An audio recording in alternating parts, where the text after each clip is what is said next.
In California, Alameda County Supervisor Keith Carson, representing District 5, sent out a press release in which he stated former BART police officer Johannes Mehserle's sentence of 2 years minus time served for the shooting death of Oscar Grant is an example of everything wrong with the criminal justice system.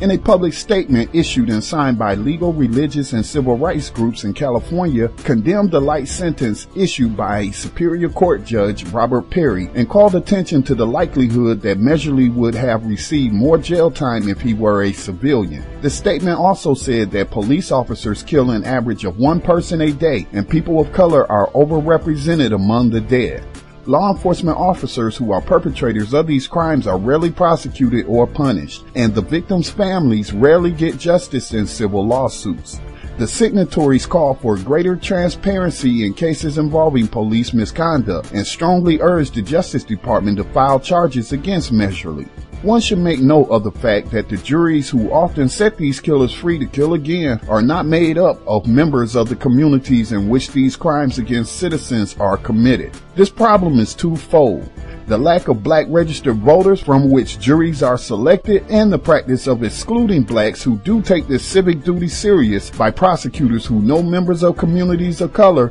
are less likely to trust the state or police witnesses. The Friday night following the light sentence given to Johannes Mehserle, more than 200 people reportedly broke away from peaceful demonstrations and roamed into a residential neighborhood where they smashed car windows, set fires, and committed other acts of violence. More than 150 people were reportedly arrested. While surely one can identify with their frustration and anger with the light sentence, what should be more frustrating is that the majority of the black community in California and Oakland held to a nationwide trend in poor voter turnout for the midterm elections that also feature local races. As it stands now in California, Republican Steve Cooley, who is favored by most law enforcement associations in California and described as an old-style prosecutor who will be expected to uphold the current policies of injustice, leads Democrat Kamala Harris by roughly 22,000 votes with around 2 million ballots yet to be counted. Harris, who considers herself an innovator, told the San Francisco Chronicle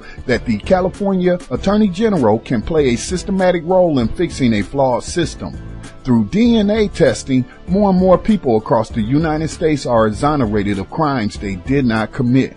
Every day it seems that criminal justice systems based on getting convictions rather than finding actual guilty parties is exposed for the sham that it is and ranked among the worst in the world. However, if Kamala Harris is to become the next Attorney General of California, she will have to rely on the support from Latino voters who are credited with helping to defeat Tea Party candidates west of the Rockies who ran on platforms calling for taking our country back, which many minority groups interpreted as a rally to return to the blatant racist and bigoted policies so prevalent for so long in a system built on white supremacy.